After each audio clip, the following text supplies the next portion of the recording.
ने ना आपके दिमागों पर भी असर कर दिया है, क्योंकि कोलंबिया यूनिवर्सिटी के स्कूल ऑफ पब्लिक हेल्थ ने बताया है कि गर्मी का असर सिर्फ जिस्म पे नहीं जहन पर भी होता है। अब उसके जहन पर असरात जो मुरतब होते हैं उनमें डिप्रेशन है, इस्तराब है, नींद का खराब होना है, और इन सब मसाइल से मुझे लगता है कि आप गुजर रहे हैं। हाँ। लो, इसका मतलब है मेरी ज़हनी सेहत खराब है, जिसकी वजह से मुझे सारी रात नींद नहीं आती। नहीं, वैसे किसी दे पैसे भी देने होने ते सारी रात नींद नहीं आती। लो जी अली साहब, पार्क आउण दा यही ते फायदा जे। मैं बड़ी गूढ़ी नींदर सौना जी। अच्छा, ओ तमूर तू खा ही इना लेना, धुप होवे, छां होवे, गर्मी होवे, सर्दी होवे, तेनू भूखी चढ़ जांदी। मैं कहला जी, ਜਦੋਂ ਤੈਮੂਰ ਰੋਟੀ ਖਾ ਲਵੇ ਨਾ, ਇਹਨੂੰ ਭਾਵੇਂ ਪੁਲਿਸ ਡਾਂਗਾ ਮਾਰੇ, ਇਹਨੂੰ असर नहीं ਹੁੰਦਾ। सुन रहे हो सर जी? आप फिक्र ना करें तैमूर साहब, आप बिल्कुल ठीक हैं, ये सब गलत हैं।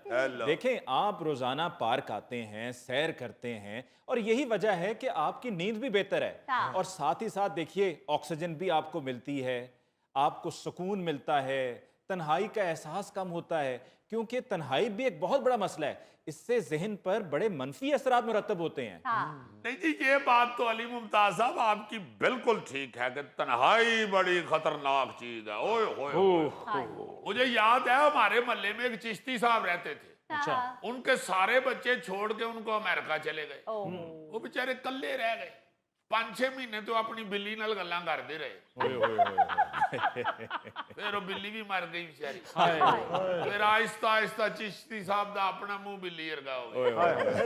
और अल्लाह माफ करे, अल्लाह माफ करे, उनकी ज़हनी हालत खराब हो गई। शेख साहब आप बिल्कुल ठीक कह रहे हैं। एक साबिक अमेरिकी जनरल सर्जन मर्थी ने बताया है कि तन्हाई का मतलब यह है कि रोजाना आप तकरीबन 15 सिगरेट पी गए, लिहाजा बहुत जरूरी है कि एक दूसरे के साथ रहा जाए, बल्कि ये नागुज़ीर है। अली साहब वैसे माफ कीजिएगा, मैं तो तन्हाई ढूंढता हूँ। सुबह उठते ही बेगम की खिचखिच शुरू हो जाती है, इस दुख से मैं पार्क में आ जाता हूँ। लेकिन ये पार्क में आके तन्हा तो नहीं होते ना, यहाँ पर 36 दोस्त तुम्हारे साथ होते हैं। और वैसे भी जो भाभी की बेइज्जती से बचने के लिए आप खावर साहब इधर आते हैं, जी जी, शाम को जब आते हैं तो परजाई हिसाब तो बराबर कर देती। एक दफा खावर साहब ने हमारी सबकी दावत की। अच्छा। हमारी आंखों के सामने भाभी ने इनकी को पौना को घंटा बेइज्जती की है। और खावर साहब आगे उस बच्चे की तरह खड़े थे जो चोरी दूध जलेबियां पीता हुआ पकड़ा जाता है। यार इस वक्त मुझे खतरनाक बातें याद ना कराओ, मुझे एक्सरसाइज करने दो। वाह वाह, खावर साहब दी एक्सरसाइज तो देखो, लगदा मिट्टी दे बर्तन बनाने दे। अली साहब, इन लोगों का बहाना ये है कि गर्मी में वर्जिश करने से सेहत खराब होती है। इस हवाले से भी एक तहकीक सामने आई है, और वो कुछ यूं है कि गर्मी के मौसम में सुबह सवेरे पार्क में जाकर मॉर्निंग वॉक करने वालों में गर्मी बर्दाश्त करने की सलाहियत ज्यादा होती है, क्योंकि जो दूसरे लोग हैं उठकर सीधा एसी से जब पार्क में आते हैं वॉक करने के लिए तो उनसे गर्मी बर्दाश्त नहीं होती, और जो सुबह सवेरे जाकर वॉक करते हैं उनका जिस्म गर्मी के साथ हम आहंग हो जाता है। लो खावर साहब, अब समझ आई है कि ये जो परजाई की आप आधा पौना घंटा बेइज्जती बर्दाश्त कर लेते हैं ना, वो इस बटरफ्लाई की वजह से है। चलो आगे लगो, आगे लगो। और रामना भाई होया की है? तो कह चल आगे चल। ओहो, क्या हुआ है, क्या हुआ है? वो सर जी रोज पार्क च बकरे चरान आ जाते हैं, 36 दफा इन्होंने मना किया है। ओ भाई, क्या मतलब, क्या हुआ है? ओ जी, मैं सिक्योरिटी गार्ड हूँ इस पार्क का। ठीक है, 36 दफा इनको मना किया है। ये रोज पार्क में बकरे लेके आ जाते हैं चराने के लिए। घास खराब होती है, पौधे खराब होते हैं। ये एक वाकई बहुत बड़ा मसला है। ईद उल अज़हा के मौके पर लोग जानवर तो खरीद कर ले आते हैं और अपना शौक भी पूरा करते हैं, और शौक पूरा करते करते जानवर को पार्क में लेके चले जाते हैं। अब पार्क और पार्क में लगाए गए पौधे बड़ी मेहनत से तैयार होते हैं, और जब ये जानवर पार्कों में जाते हैं तो उन पौधों को तबाह कर देते हैं, और जिनके वो जानवर होते हैं वो भी ख्याल नहीं करते जानवर कहाँ, खुद कहाँ, और नतीजा पार्क तबाह। हाँ। बिल्कुल ठीक बात है अली साहब। देखे ना, एक पौधा लगाया जाता है, वो कई महीनों में फलता फूलता है, वो कद शद निकालता है। अब बकरे ने बीए तो नहीं किया होता। उसको क्या पता है, वो तो आगे 2 मिनट में सारा पौधा बर्बाद करके वो गया। ये तो जो मालकान है तुहानू समझ नहीं आती, पार्क के बाहर एडा बड़ा बोर्ड लगा है कि जानवर का दाखला मना है। ਤੁਹਾਡਾ ਦਾਖਲਾ ਨਹੀਂ ਮੰਨਦਾ, ਉਤੋਂ ਤੁਸੀਂ ਬੱਕਰੇ ਵੀ ਲੈ ਆਉਂਦੇ। शेख साहब, मेरा ख्याल जिन्नी इन्हां दोवां दी सेहत है ना, ये बकरे नहीं लियाउंदे, बकरे इन्हां नूं खिच लियाउंदे ने। सर जी बोर्ड पे लिखा हुआ है कि जानवर लाना मना है, मगर ये तो नहीं ना लिखा हुआ कि कुर्बानी का जानवर लाना मना है। शाबाश। कुर्बानी के जानवर में और दूसरे जानवर में क्या कोई अकल शऊर का फर्क होता है? ओ भाई जी, कुर्बानी का जानवर भी दूसरे जानवर जैसा ही होता है। कुर्बानी के जानवर ने कौन सा पजामा पहना होता है? या वो पौधे नहीं खाता जी, वो दलिया खाता है। जानवर है, वो भी जानवर है, वो भी जानवर है।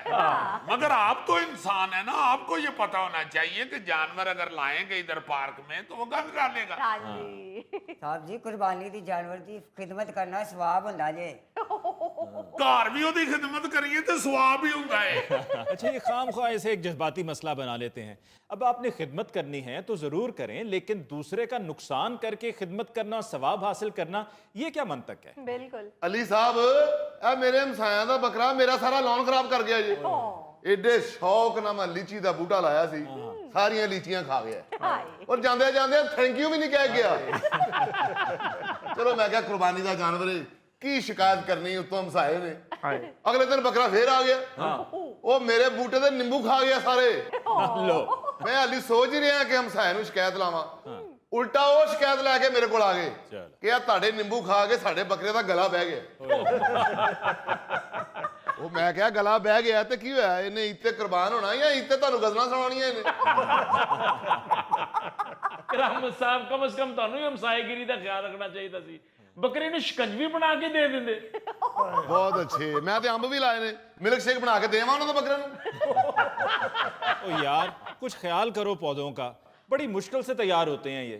वो जी पौधों ने तो दोबारा उगाना है, लेकिन बकरे ने तो हलाल हो जाना है। क्यों जी?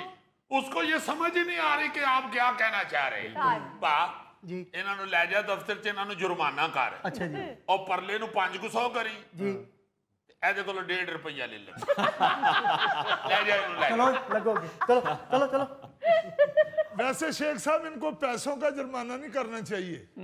जो बंदा पार्क में बकरा लेकर आए और पकड़ा जाए, उसको कहा जाए कि ईद वाले दिन बकरा ज़िबा करके कम से कम इसकी एक रान जो है वो दफ्तर में जमा करवाएं। वाह वाह वाह वाह वाह। और उस दफ्तर में से आके वो बंदा रान ले जाए जो आके सवेरे सवेरे सबसे पहले बेंच पे बैठता है।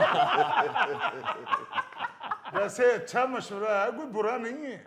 और जानते होता है मोहर साहब, अब खरायत लाने वाले मुस्तकीम जी ना चावल हो।